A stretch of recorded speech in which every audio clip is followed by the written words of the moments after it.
Hey everybody, this is Black Diamond from the Crew Network, and you're listening to Basic Black After Dark podcast, the show that meets you where you are and gives you what you ask for. This has been a special month coming in for me. We are celebrating National Adoption Month. It's such a meaningful time to highlight the importance of building families through adoption. Adoption is a legal process that allows someone to become the parent of a child, even though the parent and child may not be related by blood. But in every other way, adoptive parents are the child's parents. I am pleased that we are celebrating National Adoption Month and connecting with advocates from India. Yeah, we are live with India with unique challenges and perspectives on adoption. Please welcome my guests, Lashmi Menon and Ruby Naka. Thank you, Blaque. Hello. Um, Thank Hi, how are you doing? doing good, doing you. good. Thank you for having me. No, thank you Thank both you for for this joining us. wonderful opportunity. Thank you so much, Black. Oh man, we've been working on trying to get this together for the longest. We've been talking for years. And as advocates in India, can you share some of the unique challenges and cultural perspectives surrounding adoption that you encounter in your work? Yeah, I can start by answering that question. The biggest challenge that we face is adoption itself, like in the sense, 15, 20 years ago, adoption was not as popular as it is now. So, a lot of children were available, but not many families were available to be taken into. But, fast forward to 2024, now the situation is bit different. There are children available and there are families available, but the families are particular about what kind of a child they want to adopt. They want a very young child, a healthy child, and things of that nature. But those things have changed also over a period of time. The economics of the families have changed. So, not many people are giving away their children that are healthy. So, they are giving up children that are with special needs, which not many Indians are open to. So these are some of the cultural context that I can present to you that, 20 years ago, there were not many families that were coming forward to, but fast forward to 2024, there are families available, but they're very particular about what kind of a child that they want to adopt. So it impacts the families a great deal for those who are involved and the children that's involved. So people who want to adopt as well as those who are unable to care for their children at this time. So it's like a great impact. The process typically involves navigating the Central Adoption Resource Authority, which is CARA there. Is it the central Yes, regulatory body that manages adoptions? correct. It is the federal government at the federal government level. This is a statutory body created by the power of the parliament. So it is called the Central Adoption Resource Authority. This was always there, but this has been given more power, more teeth by the parliament. So it has become much more stronger and powerful now. And there were some international instruments that India as a country had signed. One is called UNCRC, United Nations Convention on the Rights of the Child. Other one is Mhm. called as Hague Convention on Intercountry Adoption. So because we have signed these two international instruments, which is binding on our country because we ratified, we had to make certain changes on our end, which make the system much more stronger and transparent.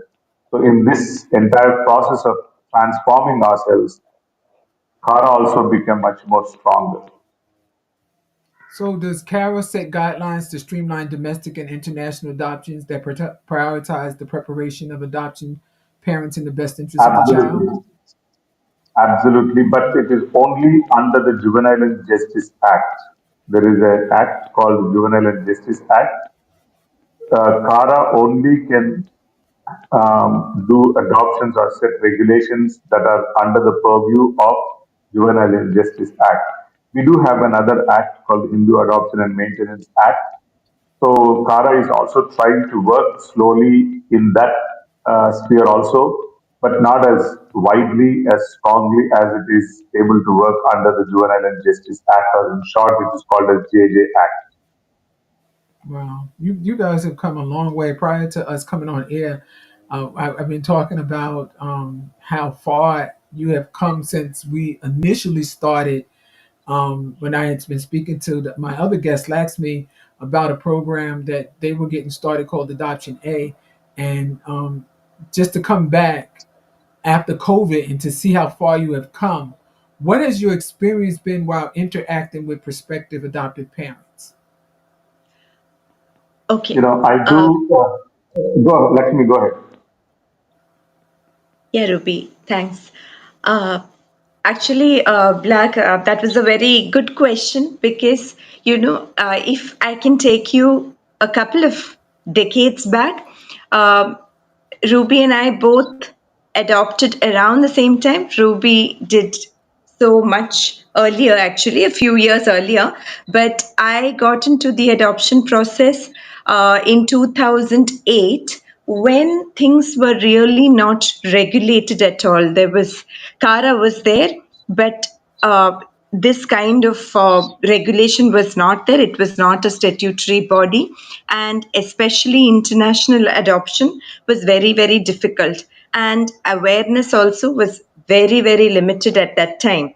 So I was fortunate that I met Ruby online. He had already trodden that path. He was an adoptive parent at that time, and he was already mentoring prospective adoptive parents. So that is how I met him. Yeah. And otherwise, I do not know what would have happened because, I was not in India at that time. I was in another Oh, country, wow. and I was actually in a Southeast Asian country. I was based there, and I was trying to adopt from India, and nobody knew anything. Even the embassies there was no one who could support because of the lack of awareness. So even after a few years, when I first started Option A in 2020, I felt that people were still stumbling in the dark because there was, by then, of course, Juvenile Justice Act and Kara had come in, but people were still, to the common man, all these were still very dark areas. But like you rightly said, in the last few years, I think a lot of awareness has come in. And like you said, yes, post COVID, everything has gone online. There is a lot of information. And now we see almost anyone who is contemplating adoption at least is aware of Kara. So I feel at the regulatory level, it is a baby step, but we have taken that step.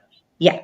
In terms of regulation, it's a big step. Now comes the part about attitudes and acceptance, all these things. I guess that will be the next big battle. But yes, the first step is taken.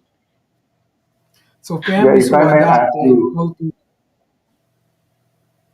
yeah, if I may I'm sorry. add I a was saying sentence that. or two to what, yeah, what Yes. Lakshmi Go had ahead. said is absolutely correct. And about the attitudes, what I see is, I do a lot of pre-adoption counseling to prospective adoptive parents. There are few areas that we still have a long way to go, but it's changing though. For example, if I tell them how many years it takes to wait to adopt a young child, rather they could opt for a child little older, or they could opt for a child with special needs. The willingness to open to adopt a child of that nature is very low. But it's changing, because as Lakshmi was saying, that the awareness is increasing. So there are more and more number of people are coming forward to adopt children that are older and that are with special needs, because we do not have very many children in our system under the Juvenile and Justice Act that are very young. So if somebody is opting to take a child who is very young, they will have to wait literally for years. So we kind of encourage them in a very gentle way to consider these options, but it takes it's a challenging situation for the families to navigate through. That's one area that I have So noticed families prospective parents struggle with. So families who are adopting, they go through several steps, including registration, background checks, home studies, and matching the children based on specific criteria. What are some of the criteria that they need to have in order to be able to adopt? Because I know we were talking at one time, and this wasn't through a podcast. It was just a regular conversation that we was having. Um, and I've asked several questions about the criteria as far as being in a specific area in India and being able to adopt, opposed to me being in the U.S. saying that I wanted to adopt. What is the criteria, and how hard would it be for me in the United States to want to adopt? Because you're saying that there is children that's there that have special needs or of a certain age that need to be adopted, but it's hard to find adoptive parents. So if I came forward and said that I wanted to adopt a couple of special needs children and bring them here, what would the criteria be, and how hard would it be for me to be able to adopt one of the children? Yeah, I will just start with the Indian side for the adoptive parents that are living here, call them as resident Indians. So the criteria is very simple. One is you can adopt under the JJ Act. You can adopt either a single person or as a married couple. And then if you are adopting, the age has to be about 20, you have to be about 25 years and above. If you're married, you have to 25? have 2 years of stay. Yes. And if you are married, you should have had 2 years of stable marriage. And then, it doesn't specify how to say like a health conditions, but it just says that you have to be healthy and financially sound to be able to take care of the child. And these are the prospective parents side. But then how to do adoption is it is purely online only. That is through the government set Oh, wow. portal. You cannot go to an adoption agency or anyone directly and say, hey, I want this child. No. It can only be done through the government set portal on the government website. So basically, Blaque, several decades ago, abuses surfaced in the field of adoption because of this precise thing that was not there. People would just walk into any place and anyone and say, I want this child, and they take the child. So the government had to put an end to that. So now basically, government acts as an intermediary between the child and the adoptive parent.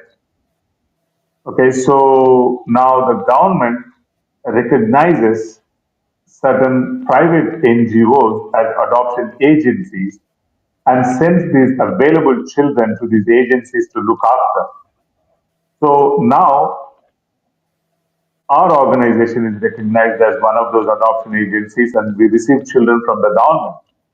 So our role is two front. One is to upload all the information of the child to the government portal that I just mentioned about, and the second is to look after the child in the specification that the government mentions about.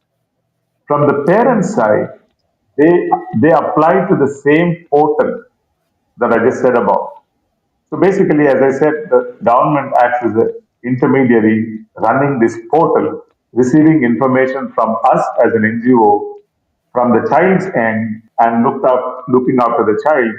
And the parents' side, they have applied to the same portal, and the intermediary who matches the parents with the child of their choice.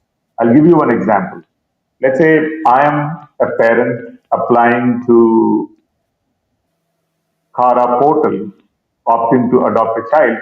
I have to state during my registration what kind of a child do I want to adopt. Primarily, there are only three choices. One is the gender, whether I want a boy or a girl, and what is the age group that I want.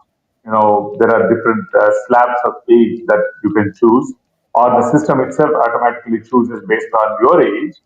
And the third one is if I want a child who is healthy or a special needs child. And fourth option Mhm. is the geographical area. We speak so many languages, we have so many different cultures and traditions. So the government want to be sure that the children are placed in their own socio-cultural milieu. So they have to state the region. Like, for example, I'm from the southern India as Lakshmi is. So we have to choose southern India so that children from southern India with the prospective parents from southern India are matched. So once the government identifies or matches the child with the parent receives a notification and the NGO receives the notification saying, hey, these two are being matched. And those two will start communicating, stating, hey, please come on this particular day to receive the child. And, when they come to receive the child is the first time they will be meeting people physically called adoption committee. There are few government officials, NGO officials, a pediatrician. All these people are there to meet the parents to understand, where they're coming from and what the child is able to offer, and then they present the child to the parent. So this is So the you Indian side I'm you, talking you about. I just want to back up for a minute. You said maybe I didn't hear this correctly. I'm hoping I didn't. You said what the child has to offer. Yeah, I mean, like, when I say child has to offer, what I mean is what is child able to do? The parents are, of course, they're already matched. It's not like whether parents are going to say yes or no. Parents are basically come to take the child. They are presenting the child to the parent to take the child, because the parents have the option to look at the child even beforehand before they come, because once the matching is taken place and the notification is received, the parents have certain amount of time to say yes or no. So only once the parents say yes, they confirm that they can come to this particular place. So if their parents are coming to this place, they have almost made a decision for certainty to take the child, but the government still want to be sure that there are people checking, the adoptive parents, their documents, their validity of the documents, everything.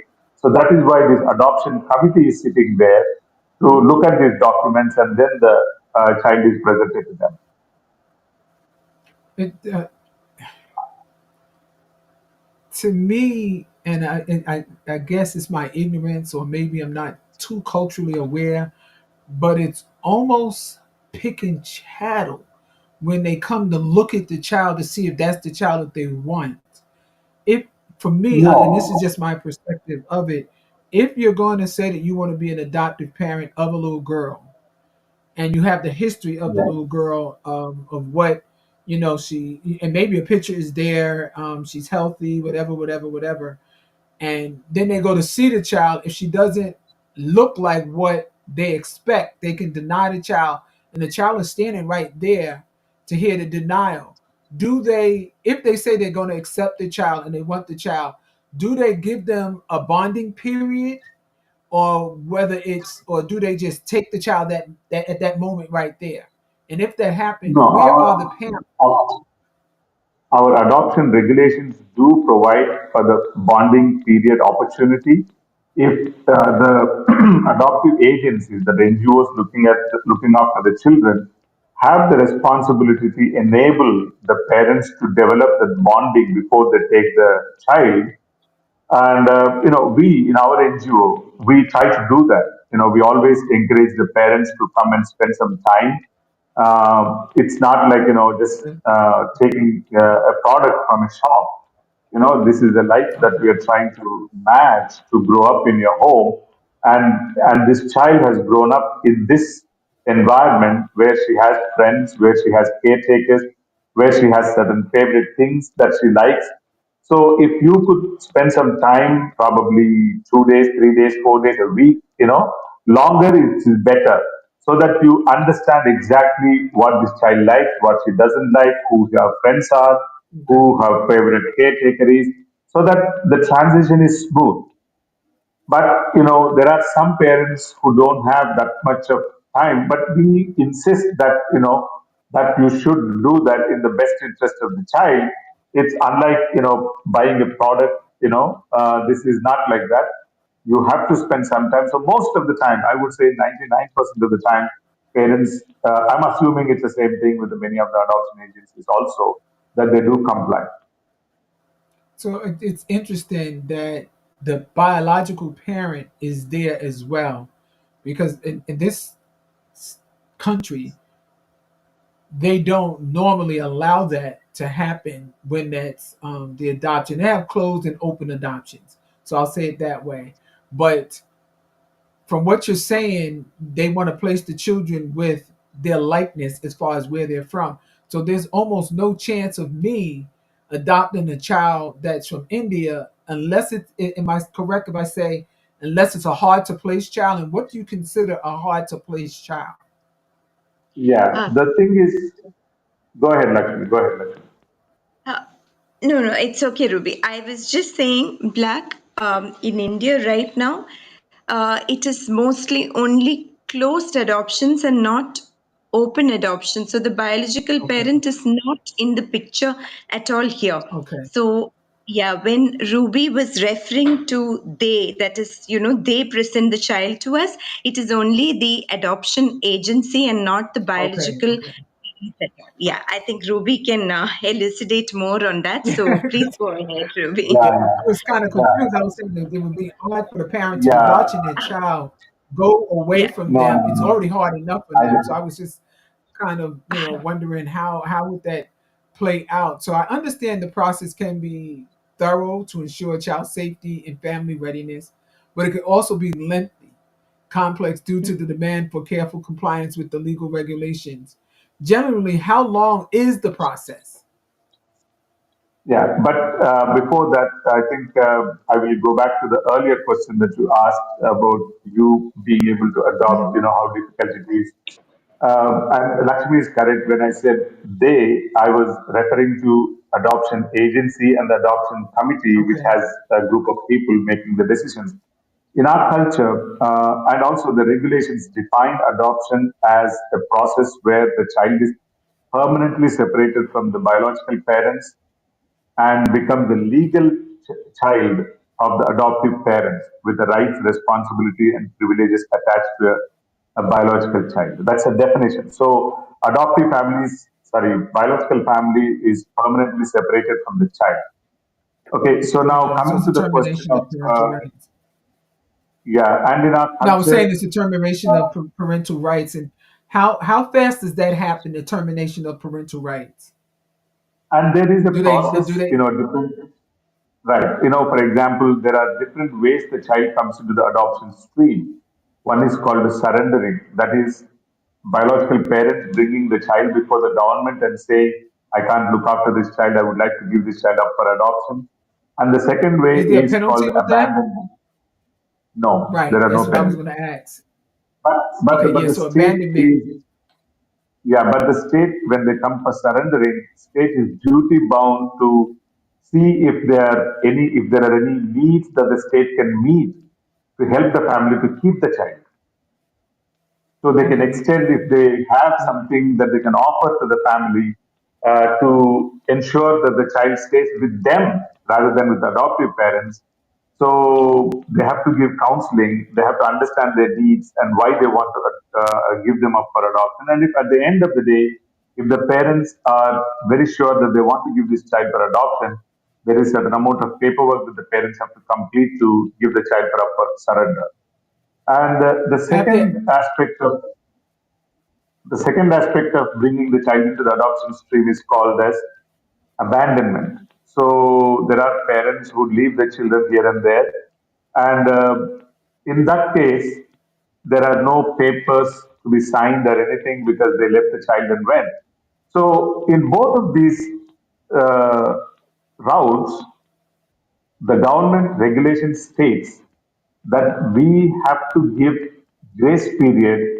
For example, in surrendering, there is a grace period of 60 days from the day they surrender to change their mind to come back to claim the child if they want to. And in abandonment, government assumes that the child is found for whom the parents are looking for. So we have to put an advertisement in the newspaper and then television to see if there are anybody, if there is anyone looking for this child, and they also have to wait for 60 days. So basically, there is grace period in both the routes of 60 days to be sure that we are not taking away any child from the biological parents by force or by collusion of any kind or anything of that nature. So there is ample amount of what should I say time for the parents to come and claim. But after the 60 days, the system kicks in where they declare the child legally free for adoption. So let me only ask this in such a question. yeah. Being that I kind of felt that this was going to happen to me when I asked questions, and I had you guys on as a guest because my emotions get involved because I've adopted several children, and I understand that we're in different places and whatnot. So I'm becoming a culturally aware. You know, you're mentioning that abandonment. A person can either they don't know where their child is, or either they're leaving their child, and you say they have 60 days. But if you leave a child that's say 8, 9, or 10, that 8, 9, or 10-year-old know who their parents are.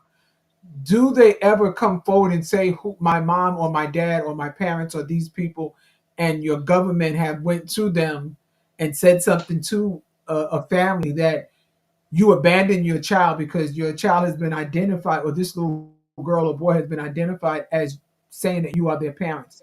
Is there a penalty in that way when they find out who the parent is, even though the parent didn't come forward and the parent purposely could not take care of the child but abandoned them so they wouldn't have ties to them? That was one question. And my other question is, has there ever been a time where a family had more than one child? Say I was in India and I had two children and I couldn't take care of two children, so I gave one away and I kept the other? Or would the agency or the government say if I can't take care of one, they have to take the other one as well? Yeah, the first question, if the child is old enough to state who her parents are and things like that, unlike United States where there's only one language, in our country we have multiple languages. So what parents sometimes tend to do is to take and leave the child in a state where they don't speak that particular language. This is I'm talking about out of my experience that I have seen. We have rescued one individual who is appeared to be about 14 years of age. Somehow, I think the parents may have put him in a train, or they may have gotten into the train, all of them together, and after the child fell asleep, they just got off the train and the train went on. And it so happened that we rescued the child at our railway station, and child was not able to speak our language. So it is so difficult for us to be able to uh, locate the parents. What we try to do, and also when we found out what language this child speaks, this language is spoken in multiple states in India. So we sent to which state we did not know. So it is a challenge to find where the parents are because our systems are still, what should I say, evolving and not there yet to identify the parents. And even if they do, the penalties would be much minimal because they may have, given up this child for reasons of poverty, for not being able to take care of the healthcare needs and things of that nature. So the system is much more Right. compassionate than retributive. And the second Right. question, what was your second question, Blaque, if you could just refresh my memory? If they had more than one Ah, one child child and and yeah, yeah, and they decided to give one yeah, away, from what I understand, say I was a parent that had a boy and a girl, and I couldn't take correct, care of correct. both. Most likely, Yes, the girl would be the one that would be given away, and the boy would be the one that would stay. Am I correct? yes, right. Again, unlike in the United States where the child protection system is so strong, and in our country, it is just evolving. Our child protection Right. systems are just coming to the picture, and we don't have a very strong foster care system. And again, foster care also is just opening up. So if somebody comes forward and says that, hey, I want to give up one child and I want to keep one child, the child protection system offers this family, several options instead of giving up this child up for adoption, where the siblings have to be separated and the parents have to be separated. So they would offer them foster care, or they would offer them an institutional care where the parents could come and visit and they can still be parents. So, despite offering all these options, and if the family still says that they do not want to keep the child, they will not force the second child also to be given away, because again the system is much more compassionate than retributive, and they understand, again, if you want to keep this child and if you want to give away one child, where do your resources come from to take care of the child that you want to keep? So only and if and the system becomes convinced that they do have sufficient resources to care for that one child, or if the system can extend additional resources to keep the second child, they do that. But if the family is very insistent that they want to part ways with this one child, government takes the child and places the child for adoption. Wow. I'm listening to how things are done there in India and how things are done here in the U.S. And I can't speak for every state. But I won't speak for any state. I'll speak for myself because I've been through um, that process, and I'll speak for my experience. But I'm hearing that you guys are so close to what is done in the U.S.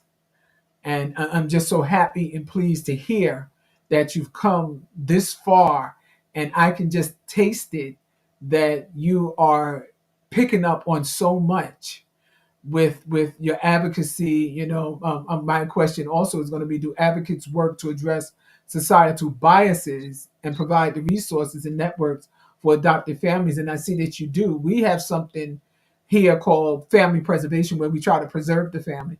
And what you had just said sounds very close to what you're offering when you say you offer them other options, and that's wonderful, and it just makes me feel so much better. I guess I take on the world's children when I hear anything about children being separated from their families, whether it's because the family needs to be separated because of whatever their situation may be, or if the government do the separation. But I haven't heard you mention anything about abuse, because sometimes that's a reason of why a child will come into care, because the child may have been abused. How do your country work with abuse, with the families and the children? Yeah, good question. As I told you, in our adoption, there are two streams that I mentioned: abandonment and surrender. There is also another one called orphan. Let's say, for example, during COVID, a child lost her parents, and none of the extended family members want to take care of this child. And the government is absolutely certain that there is no one out there looking after to look after this child. They will also declare the child legally free for adoption. So now I have stated three routes. One is abandonment, other one is surrendering, other one is orphanhood. Now, lately, this year, the Supreme Court has added two more elements to it. One is called as unfit parents. The second one is called non-visitational parents. So I'll just explain these two to you to help you understand.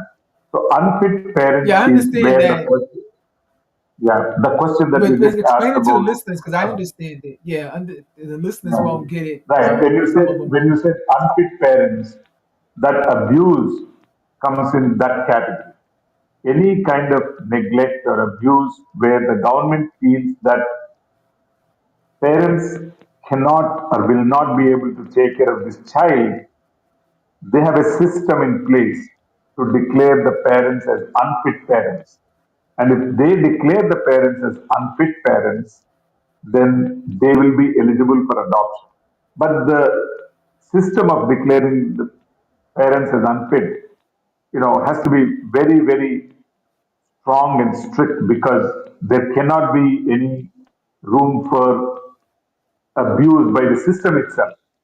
You get my point, Black, what I'm saying? Yeah, yeah, I So definitely, they want definitely to be do. certain.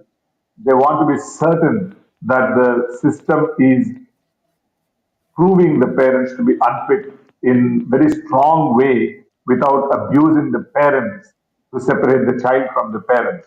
So they take the system very seriously. For example, if the parent is both the parents are so badly addicted to drugs or alcohol. They've been through various measures of getting rid of this addiction, but they're unable to, and the children are being affected. Children are malnourished, children are not being able to go to school. All these things are being identified and said to themselves, no, this child is not going to be growing up in this home in the best interest of her interest. So Right. the only way that the child interest can be served is to have this child in another place. So the first option would be declare the parents as unfit to see if the child can be placed in foster care to give them some time to clean up themselves. But if that is also not working, then they would consider taking the child to adoption. And the last Okay. one is unfit parents. As I said, if the child can be placed in an institution so the parents can come and visit. And for example, after we place the child in an institution, and if the parents don't choose to come back at all for 12 months in a row, that would be considered as a red flag Mhm. under the banner of non-visitation. So even if there is no visitation for 12 months in a row, also government can declare the child legally free for adoption. So basically what I'm trying to say is government has given a lot of leeway for the parents to look at themselves, to clean up themselves, to have their children with them. But system is saying if you don't, then we have other ways to help the child to grow in a family because our obligation to UNCRC, that is United Nations Convention on the Rights of the Child, is that the child has a right to grow in a family. So if your family is not the family that the child should grow up in, then we should have an alternative family that the child to grow up in. But irrespective of what, your family has the first right, first priority. But if that is not going to be the family, the government is saying, the system is saying, we have alternatives to look after the child because the family is the primary right of the child. Well, sounds like India does mirror the United States in a lot of ways. It's just the terminology may be a little different. We do Correct. 15 of 22 months if the child is in care, and you had mentioned if the parent does not see the child within 12 months. So it's similar to what we do here. Correct. And I'm very happy to hear that. Lashmi, having a biological and an adoptive daughter, it has to bring a rich blend of experience and perspectives into your family. Celebrating National Adoption Month must be particularly meaningful for you, and highlighting the unique journey of adoption while celebrating the bond you share with both of your daughters. And I've seen pictures of your beautiful daughters. I would love to hear more about how adoption has shaped your family life. Okay, thank you for that, Black. This is something I could go on and on about forever.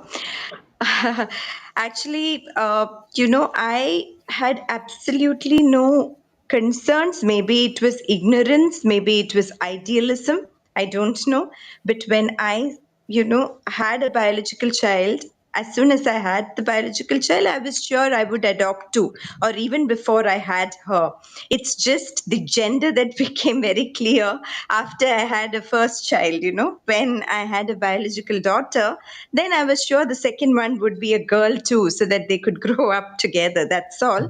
But yeah, but it's once I got into the system that I realized people were very apprehensive for me.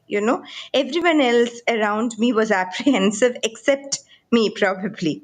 Everyone was asking me, do you really want to do this? How will your elder one take this? There will be problems within the family. That is when I realized there is actually a distinction between a biological child and an adopted child, at least in the parents' minds, or people's minds, rather, not parents, but Mhm. in the society. And then I realized, okay, I mean, it's only natural for people to think that way. So I have been fortunate that my elder daughter, she was the biggest champion. And, she was around 4 years old when I started the process. And for her at that age, it was just a sister coming home. And she didn't care how, that's the that's the advantage with children. She just didn't care how. She didn't ask me even once, why is she not coming from your tummy? So I had told her that Oh, there wow. is a special. Yeah, so it's so normal that it makes me think, why is it that we have all these questions in our head? For her, it was just okay. I told her there's a baby waiting for you in a special place, and we have to get her. We have to work hard to get her from there. She's waiting for her home, and you're going to be her sister. And she was just so excited about it, and it was very natural. So I think a little bit of that rubbed off on me too. uh, for me too, it was just not once, Black, did I think, I don't know, maybe it was idealism after all. I didn't think of, there going to be the possibility of there being any adjustment issue between my kids, the two of them. And probably it just fell in place like a self fulfilling prophecy.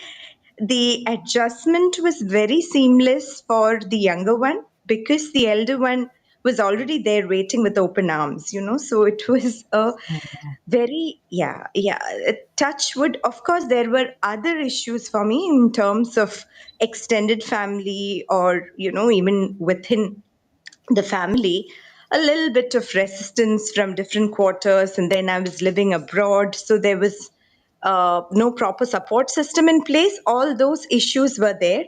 But within the family, I have had absolutely no problem with my two kids blending. And even now, both of them are not with me. They have gone abroad for their education, but both of them went together. When the elder one had to go, the younger one just went along. She said, I cannot stay away from my sister.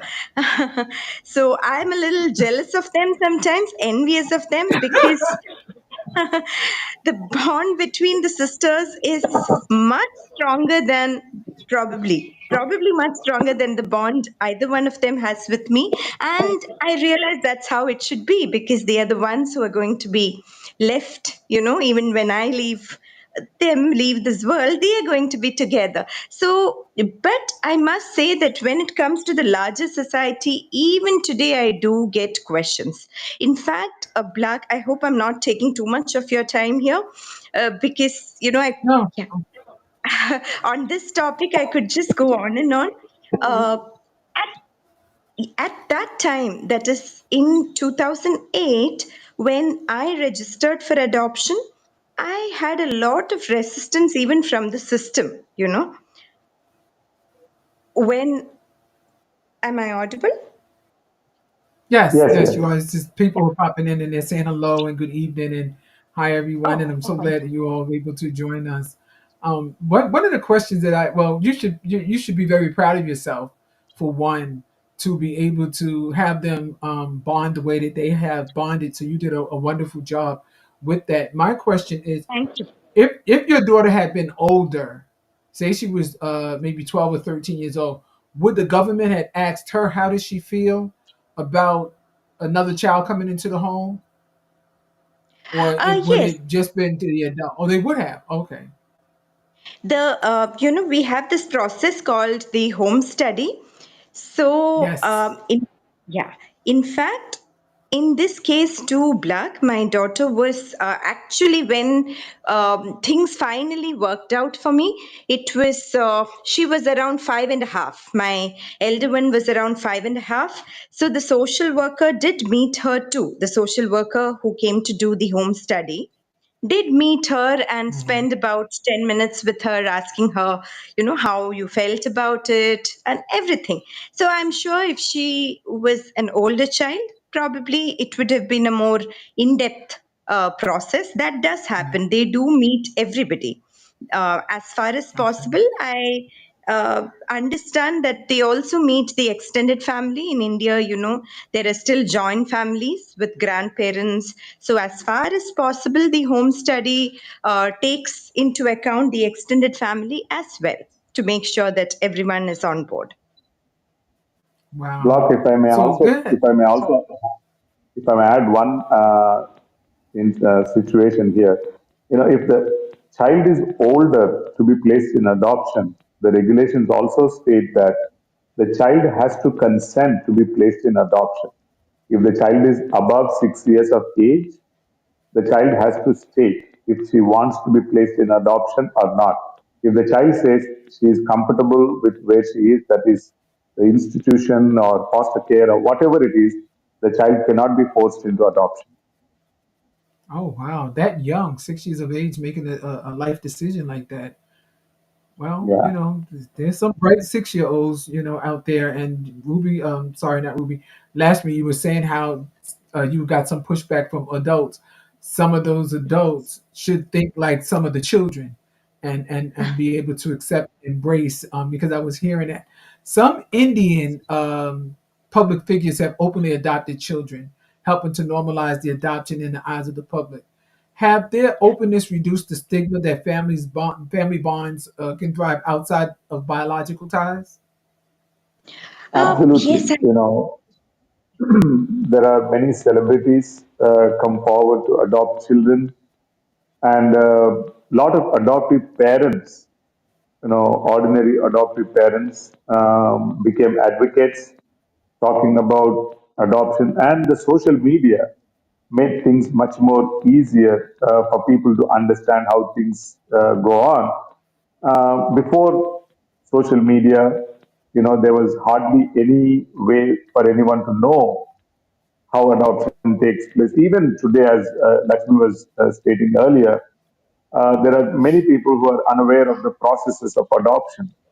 So definitely these celebrity adoptions and advocacy, social media and awareness by the governments made things much more less stigmatized, and it's open. If I may put it into perspective, as I speak to you now, today, that is 1st of November, the available number of children in a country of our size on government portal is about little over 2,000 children in the entire system I'm talking about.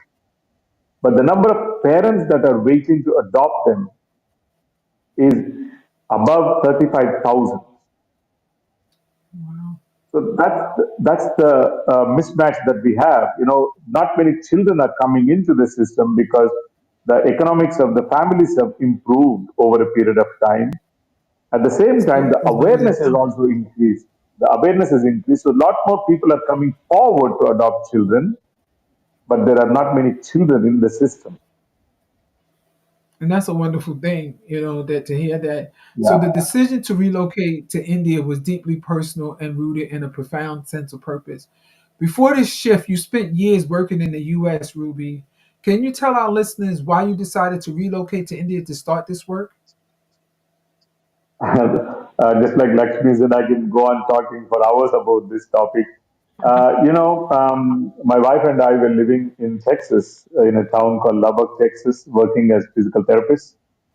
And after before we even got married, I always told my wife that I have two things to do in my life. One is to be able to adopt children and to be able to relocate to India at some point in time. But, like every one of us, once we settle down in the US, you become so comfortable and you tend to forget everything else. Uh, and then for 8 years, we didn't conceive. So then I started talking to my wife about adoption, and she was okay with it because she agreed before our marriage. And then we ended up adopting my first daughter in 2001, and our second child came in 2004. First child was escorted by the adoption agency to the US because they had some issues of leave at the workplace. So the child was escorted. The second child, I had to come to take the child to the US. So I came and took the child. I saw the conditions, and I know my country quite well because when I went to the US, I was 26 years old. So I lived for 26 years before I left, so I know my country quite well. But that was an eye opener of the conditions that the children were in an adoption agency. And something was telling me that I must go back to India to do this work hands on. Black, all these years I have been talking to myself and to many people that I'm going back, and including my wife. Before marriage, I told her that I need to go back to India. But when that thought came to my mind, someone telling me to go back to India, I began to resist. I said, no, I'm so comfortable here. I have this, I have that, I have bank balances, I have a house, I have cars. I said, no, I don't want to go. But then over a period of time, this voice I was hearing became louder and louder and louder. I just couldn't bear it. I told my wife, if I don't go back to India to do this work, I think I would be one unhappy soul in my grave. So then my wife also said yes. So that's when we relocated back to India in 2006. So primarily, it is our children who inspired us, and also knowing what I know about my country. And if I may also add one more element, that is my own childhood. I have grown up in a children's home for 12 years, from my fifth grade until I finished my graduation, bachelor's degree. I grew up in a children's home. So, putting all these two things together made absolute sense. This is something I wanted to do. And, professionally, we were doing quite well in the US, and personally, we were doing quite well in the US. But this calling that I was hearing, this voice I was hearing in my head, just wouldn't let me stay in peace. And in 2006, as a family, we sold our house, we sold all the electronic gadgets, everything. We put everything, remaining things, we put it on a ship, and then we came in 2000, February of 2006. And since then, I've been working. And I can't tell you the joy I get doing this work. For me, my work is much more therapeutic than anything else. Well, I'm so So, glad that you decided to listen to the voice in your head because many people don't. They just think it's just the voice in the head. And I am so happy that you have. Before we wrap up, I just have a quick question. How do you or how do India protect against human trafficking? we have Because that's various yeah, laws. as far as The number one mechanism we have is the government making enabling legislations and providing systems to implement those legislations. So we do have very strong legislations on the books, but where we seem to fail is the enforcement. Enforcement not being strong or weak, whatever. I think we have the systems in place, but we are not able to enforce. But we are still growing. We are only a country of 70 plus years of independence, and we are making our own legislations and amending legislations making the enforcement stronger. So we are getting there, but we are still a step behind, I would say. So, answer to your question is through legislations and enforcements, and of course, people like Lakshmi and I, we talk about the field that we are in with whatever the little that we know to tell people, okay, this is the right way to do, this is the wrong way to do. So there are so many people creating awareness also, and now the social media and all these things are playing a role also. Oh boy, I'm so glad that you guys are. So thank you for the work that you're doing there in India because it does affect us all, no matter where we're at. I before we wrap up, I'd love for our listeners to know how they can support you in your work. Can you share any specific ways they can get involved or help, whether it's through donations, volunteering, or spreading the word? What are some options available for those who want to make a difference? Yeah, Black, thank you so much for asking that question because, see, our agency is a very unique adoption agency because my younger daughter being born as a child with special needs, I have a very soft corner for children that are available for adoption with special needs. So when we requested the government for license, we asked the license to be given only for children with special needs, which means we don't accept children that are healthy. We only take children with special needs.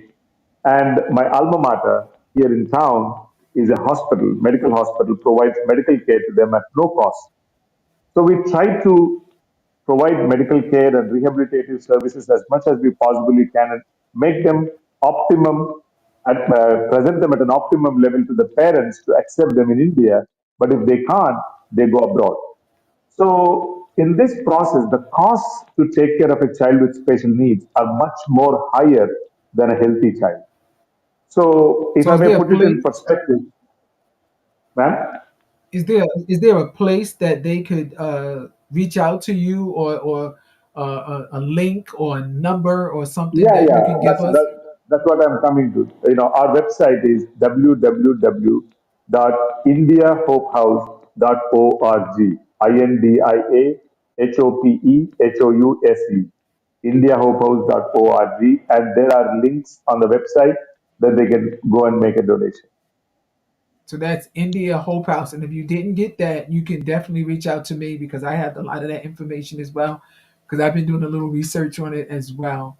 And I want to, before we go off the air, I want to thank, our listeners for chiming in and for viewing us. Shanette, thank you. Patrice, Travita, Young at Heart Media Group, thank you. And Diana Jones, thank you. But most importantly, I also want to thank you, Lashmi and Ruby, for being such wonderful guests on the podcast.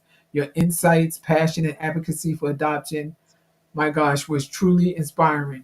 It was a privilege to hear your stories and to share in meaningful conversations that can make a difference in so many lives. I am grateful for your time, openness, and for bringing such valuable perspectives to our listeners. I definitely am looking forward to more conversations like this in the future because we do talk to each other. And I appreciate it. We are here in the U.S. celebrating National Adoption Month. And this is one of my favorite months, along with May, which is National Foster Care Month.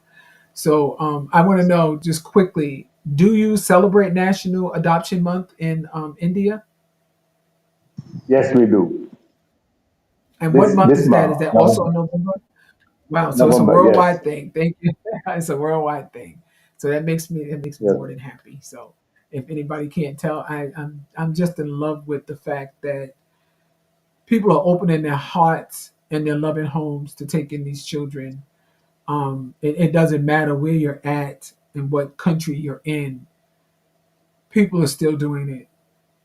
And I just want to thank everybody for joining in and being responsible citizens and taking in these children who didn't ask to be born, didn't ask to be in the situations that they're in. I'm not going to fault any families for those who know that they can't take care of their children and they're bringing them to an organization or agency to let them know that they tried or they cannot do it any longer. Thank you for those that choices or other things I ask you. to just locate an agency and just try to talk to them, see if they can give you the support that you can possibly get. Thank you again, everybody, for tuning in tonight to Basic Black After Dark. Please join us on Sunday, which is my bonus day, November 3rd. We will be chopping it up with Dr. Carolyn Stevens after 8, after dark. Thanks, everybody, and have a wonderful night. And be safe.